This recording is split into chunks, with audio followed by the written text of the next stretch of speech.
नमस्कार जी। एक छोटी सी कहानी आपको सुनाने जा रही हूँ, ध्यान से सुनना।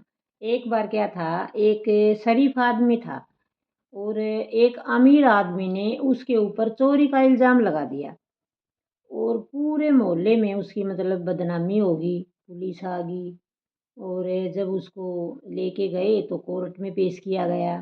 तो जज के सामने उसने वही मना किया, मैंने ये नहीं करी, और कोई ठोस सबूत नहीं मिला।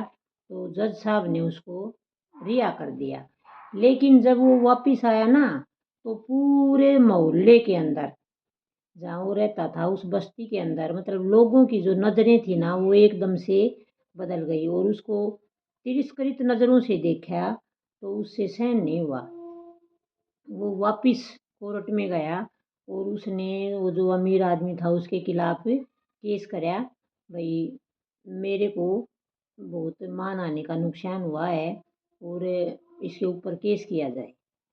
तो जज साहब ने उनको बुलाया वापिस और उस अमीर आदमी को कहा, भाई आप ऐसे करो, एक कागज़ पर लिख कर दो भाई ये बेगुनाह है और साइन कर दो। तो उसने कर दिया अमीर आदमी ने, और बोला ऐसे करना, इसके जब आप यहाँ से जाओ ना, इसके सब के टुकड़े करके और सारी गलियों में और सारे बिखेर आना, मैं फैसला कल सुनाऊंगा।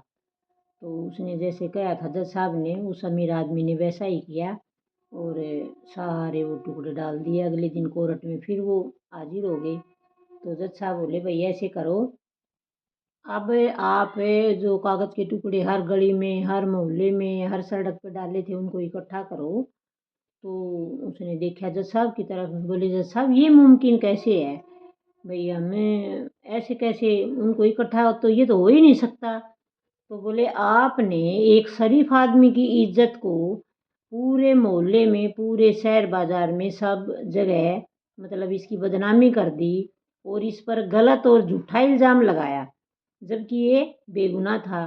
तो एक बार जब कोई झूठी बात एक जगह से दूसरी जगह जाती है ना, तो वो पूरे गली मोहल्ले में, पूरे शहर में फैल जाती है। जैसे आपके वो टुकड़े हैं और अब उनको आप इकट्ठा नहीं कर सकते, और इसीलिए जो इसकी बदनामी और ये बातें हुई हैं, इनको भी आप ठीक नहीं कर सकते। तो इस बात से यही है, जब भी कोई बेगुनाह होता है तो किसी पर भी गलत इल्ज़ाम नहीं लगाना चाहिए, क्योंकि मान लो वो अगर सच में गलत हो जाएगा तो इस चीज़ का नुकसान किसको होगा।